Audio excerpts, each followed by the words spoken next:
Bapa yang baik dalam sorga, kami kembali bersyukur buat waktu yang tepat di tempat yang tepat. Engkau sudah mempersiapkan segala sesuatu untuk kami bisa ada pada saat siang hari ini. Tidak ada kata lain, ya Tuhan, selain Engkau begitu baik dalam kehidupan kami. Kami banyak menikmati dalam perjalanan kehidupan kami. Begitu Engkau memberikan banyak pertolongan bagi kami menghadapi segala sesuatu apapun. Engkau begitu baik dalam hidup kami. Itu sebabnya ajar kami menghargai setiap apa yang Tuhan sudah percayakan dan berikan bagi kami, untuk kami semakin banyak mempersembahkan hidup kami kepada Tuhan, dan semakin banyak kami bersyukur atas apa yang sudah Tuhan berikan bagi kami. Baik bagi kami yang sudah mempunyai istri, suami, anak-anak, kami merasakan bahwasanya pertolongan Tuhan, perlindungan Tuhan benar-benar nyata dalam setiap kehidupan kami. Dan itulah sebabnya baik kami juga yang seorang diri, sebagai kaum muda dan kaum mudi, juga Tuhan yang akan menata setiap masa depan kami, dan semuanya menjadi baik, masa depan yang indah penuh dengan harapan. Terima kasih Bapa yang dalam surga. Kami akan siapkan hati kami untuk kami diisi oleh firman Tuhan. Kami mau duduk dengar-dengar akan firman. Di dalam nama Tuhan Yesus Kristus kami sudah berdoa dan telah mengucap syukur. Haleluya, puji Tuhan, amin. Silakan kembali. Shalom,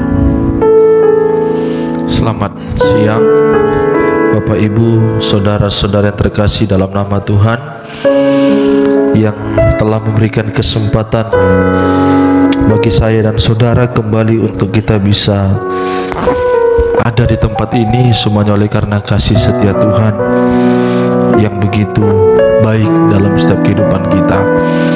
Dengan tema yang sudah saya berikan, yaitu tentang soal kelaparan yang mengerikan. Ya, jadi mengapa disebutkan kelaparan yang mengerikan? Sebab kelaparan yang akan terjadi nanti adalah kelaparan yang tidak akan bisa diatasi oleh satu kekuatan manusia. Ya, sebab kalau kelaparan di dalam dunia ini, mungkin kelaparan tentang makan dan minum itu masih bisa diatasi atau ditangani oleh manusia, ya, atau pemimpin kita yang kita sebut sebagai pimpinan tertinggi di republik ini. Mungkin presiden bisa mengatasi itu beserta dengan jajaran-jajarannya. Tetapi ada kelaparan yang sangat mengerikan dalam Alkitab, dan kelaparan ini tidak akan bisa diatasi oleh apapun. Mari, lebih baik kita akan baca Amos pasal 8. Kita akan baca Amos pasal yang ke-8. Ya, kita akan lihat dalam kitab Amos, ya.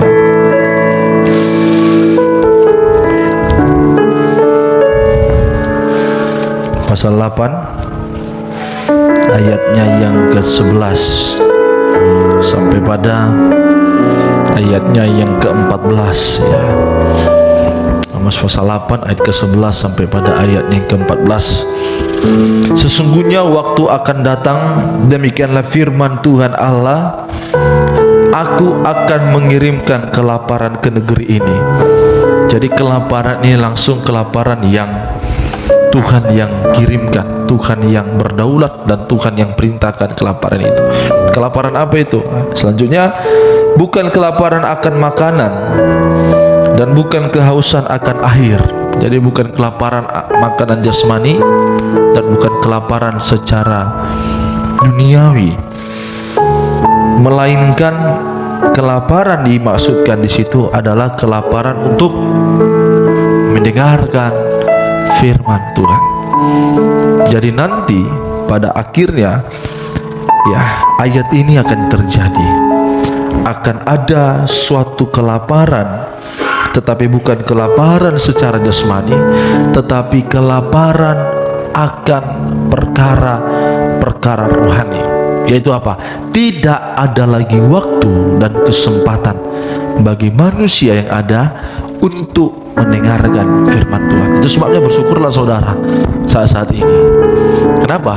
Saat-saat ini kita masih diberikan kesempatan bebas untuk kita bisa mendengarkan firman Tuhan. Tetapi nanti ya, kelaparan akan mendengarkan firman Tuhan ini akan terjadi, dan tidak ada suatu kekuatan manusia pun yang mampu menghadapi kelaparan ini. Ya, sekalipun saudara mencari kemana-mana firman Tuhan, tapi nanti akan tertutup pintu rapat.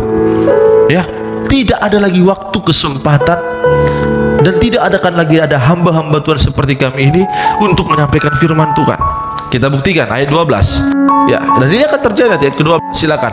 Mereka akan mengembara dari laut ke laut dan menjelajah. Untuk apa? Untuk mengatasi kelaparan ini, mencari firman dari utara ke timur untuk mencari firman Tuhan. Tetapi satu pun orang tidak akan ada yang menemukan lagi. Ya, makanya saya katakan sekarang pergunakan kesempatan. Ya, mungkin sekarang ini pemberitaan firman Tuhan dianggap orang biasa, hal yang lumrah, ya sudah menjadi kebiasaan. Nanti dapat minggu ya dengar firman ya biasa. Tapi nanti sudah tertutup rapat pintu, dan ada usaha-usaha orang untuk mencari firman Tuhan, tetapi tidak satupun orang akan menemukan itu. Itu sebabnya sekarang ini ya ada waktu yang Tuhan percayakan, yang Tuhan berikan kesempatan bagi saya dan saudara untuk mendengar firman Tuhan. Manfaatkan kesempatan itu. Dan kalau nanti saudara bandingkan dengan masa yang akan datang, ya udah dibandingke. Tidak bisa saudara bandingkan, ya kan? Biarlah di hati ini hanya ada apa? Firman yang tertanam.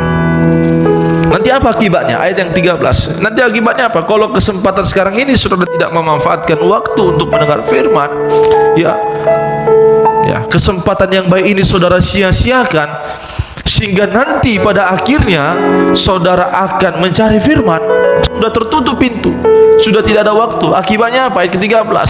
Perhatikan ini. Pada hari itu akan rebah lesu anak-anak darah yang cantik dan anak-anak karena haus. Jadi kalau kesempatan saat ini saudara tidak manfaatkan untuk mendengar firman Tuhan, dan nanti pada masa akhirnya saudara ingin merindukan firman Tuhan sampai sudah pintu tertutup, maka akibat yang pertama, maka kita akan rebah. Kekuatan kita ini sebenarnya Tuhan dalam firman Tuhan. Sebenarnya kalau saudara bisa rasakan itu, kenapa kita bisa kuat di tengah tekanan ini? Karena firman Tuhanlah yang menguatkan kita. Kalau orang sudah tidak memanfaatkan waktu yang ada untuk mendengar firman Tuhan, maka akibatnya dia akan rebah, letih lesu. Ya kan firman menjadi kekuatan kita. Yang kedua, perhatikan, kalau orang sudah hidupnya tidak dilimpahkan dengan firman, kan firman menjadi kepuasan, ya, maka apa? Dia akan mencari kepuasan di dalam dunia. Itu kepuasan yang di luar firman Tuhan. Bukan harta loh, ya, bukan kekayaan, bukan istri yang cantik, bukan. Loh, lihat itu kawan kita itu kan, loh, bergelimang kan, tapi kenapa dia tidak puas? Makanya orang kalau sudah tidak ada firman dalam hidupnya, dia tidak akan pernah puas. Sehingga apa? Dia akan isi hidup, kan kosong hidupnya, dia akan isi hidupnya dengan apa? Perkara-perkara dunia, ya, yang di luar dengan firman. Makanya mari, ya, kesempatan ini hargai setiap kesempatan yang ada untuk saudara benar-benar bisa memanfaatkan waktu yang ada untuk kita terima firman Tuhan. Ya, Ibrani pasal 4 ayat ke-12. Mari kita lihat. Ya, apa kegunaan firman Tuhan itu yang kita dengar itu? Mari, Ibrani pasal 4 ayat ke-12. Sebab firman Allah itu hidup dan lebih tajam dari pedang bermata manapun ia menusuk amat dalam. Ya, itu kan. Sebab firman Allah itu hidup dan kuat dan lebih tajam dari pedang bermata dua manapun ia menusuk amat dalam sampai memisahkan jiwa dan roh, sendi-sendi dan sumsum. Nah, ini yang di dalam kulit kita ini kan sendi-sendi sumsum. Ini tidak bisa dideteksi oleh apa? Oleh apa? Oleh kasat mata. Tetapi begitulah dosa itu, mak Tuhan. Kita bisa sembunyikan kepada suami, istri, kepada sesama, tapi firman Tuhan itu sanggup untuk mendeteksi segala dosa itu yang bagikan sendi-sendi dan sumsum. Bisa tidak kelihatan sumsum? Sendi-sendi bisa? Tidak bisa. Begitulah dosa kita tutup rapat, rapi-rapi. Tetapi firman Tuhan itu sanggup untuk menunjuk segala apa? Segala dosa yang tersembunyi dalam hati kita. Karena kalau kita banyak dengar firman Tuhan, itulah yang menegur kita untuk kita bisa menyadari apa? Segala dosa-dosa kita. Ia sanggup membedakan pertimbangan dan pikiran hati kita. Jadi dosa itu, bayangkan Tuhan, itu yang ada dalam hati dan pikiran kita itu tidak bisa dideteksi oleh kasat mata yang bagikan sendi-sendi dan sumsum. Tapi firman Tuhan itu sanggup untuk bisa menegur, menunjuk segala dosa yang ada dalam hati kita. Markus 7:21. Ya, sebab dari hati orang timbul segala pikiran jahat, percabulan. Ini yang ada dalam hati kan? Ya kan? Timbul segala. Markus 7:21. Ayo silakan Bin. Markus 7:21. Sebab dari hati orang timbul segala pikiran jahat. Sebabnya waktu-waktu sekarang ini yang ada dalam hati orang: perzinahan, keserakahan, kejahatan, kelicikan, hawa nafsu, iri, hujat, kesombongan, kebebalan, terus semua hal-hal jahat ini timbul dari dalam dan menajiskan orang. Makanya saya katakan tadi, kalau hati kita tidak diisi oleh firman Tuhan, saudara tidak manfaatkan kesempatan untuk dengar firman Tuhan, timbullah nanti segala macam perbuatan dosa dari dalam hati. Dan saya katakan hatimu diisi dengan firman Tuhan. Kalau hatimu diisi dengan firman Tuhan, segala macam dosa ini tidak ada lagi tersimpan dalam hati. Berat loh dosa percabulan ini, mak Tuhan. Sekarang orang kan karena percabulan enggak ini kan, enggak berpikir kan, bunuh orang kan, karena hatinya itu. Ayo, Amos 8 tadi. Ya, ini sudah terjadi di ayat yang di atas daripada lapar dan haus itu. Di ayat yang ke-9, mari. Ya. Amos 8. Oke, saya tutup di sini ya. Ini kan sudah terjadi dulu ini. Waktu anak presiden, cucu presiden lahir si Jan Etes kan terjadi dulu waktu saat itu kan. Ya. Amos 8 ayat 9 mulai Bin. Ya, gerhana matahari ya 9. Ya, 32 ya.